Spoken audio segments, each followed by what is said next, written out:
America ने इस वक्त जो वीटो कर दिया, सिक्योरिटी काउंसिल के जो ज़्यादातर अरकान है उनकी हिमायत थी कि फ़लस्तीन को रुकनीत दे दी जाए। एक बार फिर ये मामला पेंडिंग का शिकार हो गया है, तो इस पर पहले आप कमेंट कीजिएगा कि अमेरिका के इस रवैये पर फिर क्या कहा जाए।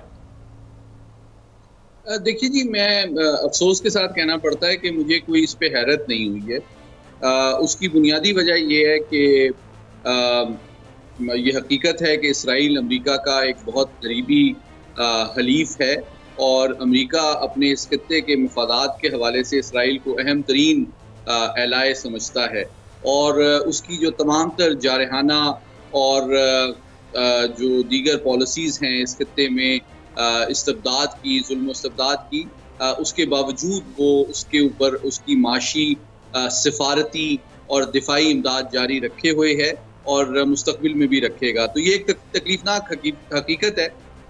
जिसकी वजह से फ़लस्तीनी हमारे जो भाई और बहन हैं वो हर किस्म के जुल्म सितम का निशाना बदकिस्मती से पिछले 75 साल से बन रहे हैं और ये जो करारदाद को वीटो करने का मामला है ये उसका मैं समझता हूँ बहुत बड़ा सबूत है। अली साहब, ये जो नई पाबंदियां इस वक्त अमेरिका और यूरोप की जानिब से ईरान पर आयद की जा रही हैं, तो अब ये कितना मुश्किल होगा ईरान के साथ किसी और मुल्क के लिए तिजारती तौर पर ताल्लुकात बढ़ाना, चूँकि जो मिसाइल दागेगा या नहीं दागेगा ईरान तरदीद कर रहा है और अमेरिका और इसराइल का कहना है कि उन्होंने इस्फहान में फ़ौजी अड्डे को निशाना बनाया है। हालात मज़ीद ख़राबी और तलखी की तरफ जा रहे हैं। जी यकीनन, देखिए बात यह है कि इसराइल और ईरान के दरमियान जो कशीदगी है वो सिर्फ इस मौजूदा जो तनाव और एक दूसरे के ऊपर हमले हैं उस तक महदूद नहीं है। हकीकत में आप जानते हैं कि इसराइल और ईरान जो है उनका कोई ज़मीन का, पानी का, पैसे का तो झगड़ा नहीं है। दो मुतहर्रिब और मुख्तलिफ नज़रियात और सियासी निज़ाम हैं जो कि हर महाज पे पिछले 45 साल से एक दूसरे के खिलाफ सफ आ रहा है। हाँ, ये तशवीश की बात है कि अब ये कशीदगी जो है डायरेक्ट रवायती हथियारों के एक दूसरे के खिलाफ बराह रास्त इस्तेमाल की शक्ल इख्तियार कर गई है। लेकिन मैं ये समझता हूँ कि आज के हमले के बावजूद जो रद्द अमल अवामी और मीडिया और सरकारी सतह से ईरान से सामने आया है उसमें कोई बहुत ज़्यादा गम व गुस्सा नहीं झलकता, जिससे ये साबित होता है कि ईरान की हुकूमत और अवाम और मीडिया में ये ख्वाहिश नहीं पाई जाती कि इसको एक बड़ी फैसला कुन और एक सब्र आजमा जंग में कन्वर्ट किया जाए, बल्कि जिस तरह उन्होंने अपनी कौंसलेट पे हमले का बदला लिया इसराइल पर हमले करके, अब मैं समझता हूँ कि आज जो मिजाज है और जो टोन और बयानिया है ईरानी मीडिया का वो किसी हद तक इसराइल के अंदाजे हमले और उसके स्केल और लेवल का तमस्कुर उड़ाने के मुतरादिफ है कि जनाब हमने तो बहुत बड़े पैमाने पे हमला किया था, इन्होंने तो बहुत ही मज़ाक़ा खेज़ हमला किया है। तो मुझे नज़र नहीं आता कि कोई ख्वाहिश या सियासी इरादा पाया जाता है इसका मज़ीद जवाब दर जवाब देने का, जिसके नतीजे में मैं समझता हूँ कि इक़्तिसादी पाबंदियों और सफारती दबाव के बावजूद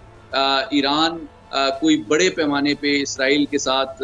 मजीद कशीदगी या जंग का खतरा शायद मोल ना ले। ठीक है, तो इसका मतलब मोहम्मद अली साहब, जो ईरान और इसराइल की जो इस वक्त कशीदगी है उसका असर फिर इसराइल और गज़ा वाले मामले पर तो नहीं पड़ेगा। भले ही वो एक और महाज इसराइल के लिए खुल गया ईरान की सूरत में, लेकिन ये महाज शायद इतना मुतारिक या सरगर्म ना हो कि वो गज़ा में जो सूरत हाल है वहाँ पर इसराइल की पोजीशन को कमज़ोर कर सके। ये वाली सूरत हाल तो पैदा होने नहीं जा रही। मैं समझता हूँ किसी हद तक गजा की सूरत हाल पे इसका असर इसलिए पड़ेगा, बल्कि पड़ चुका है ऑलरेडी, कि अब से चंद घंटों पहले जो अमरीकी वजीर खारजा एंटनी ब्लिंकन ने प्रेस कॉन्फ्रेंस की उसमें उन्होंने इस बात का पे जोर दिया कि अमरीका जो गजा के अंदर भी दीगर हिस्सों के ऊपर जंग के फैलाव को की हिमायत नहीं करेगा। साथ ही साथ आप जानते हैं कि ईरान के हवाले से भी कशीदगी के हवाले से इसराइल पे अमेरिका का सफारती दबाव रहा है, क्योंकि इस खित्ते में जंग के फैलाव को अमेरिका अपने भी कौमी सलामती के अहदाफ और तरजीहात के से मुनहरिफ समझता है। तो मैं समझता हूँ कि एक हद तक जो सफारती दबाव है मगरबी ताकतों का इसराइल के ऊपर वो बढ़ा है और साथ ही साथ आप देखें कि अब जो कि इलेक्शंस इसराइल में भी आने वाले हैं और एक ज़ाहिर बात है जो हमले हुतीज़ और इराक़ की मलेशिया और हिज़्बुल्लाह की जानिब से भी हो रहे हैं, उसने कोई बहुत बड़े पैमाने पर इसराइल में तबाही तो नहीं फैलाई, लेकिन नॉर्मल लाइफ को मुतासिर किया है। और अवामी सतह पे एक जदीद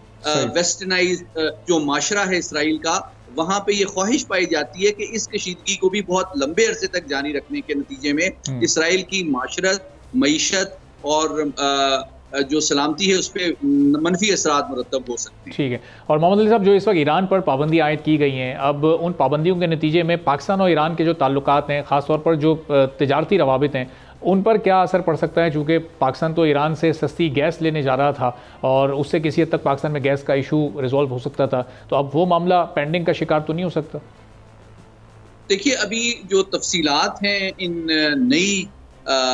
इक्तिसादी पाबंदियों की जो ईरान पे आयद की जा रही हैं, वो भी सामने आना बाकी हैं। लेकिन देखें, ये भी एक हकीकत है कि चीन, भारत, जापान, जर्मनी, फ्रांस, इनके करीबी इक्तिसादी और सनती ताल्लुकात ईरान के साथ हैं। तो मैं समझता हूँ कि हमें अपनी सफारतकारी में भी एक इंतहाई दानिशमंदाना और केयरफुल अप्रोच अपनाने की ज़रूरत है।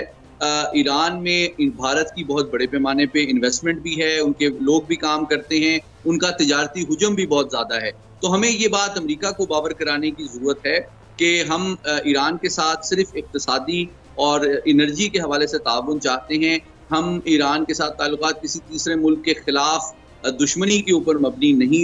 रखना चाहते। और साथ ही साथ जिस तरह दीगर ममालिक उसके साथ तिजारत रखे हुए हैं, हम भी सिर्फ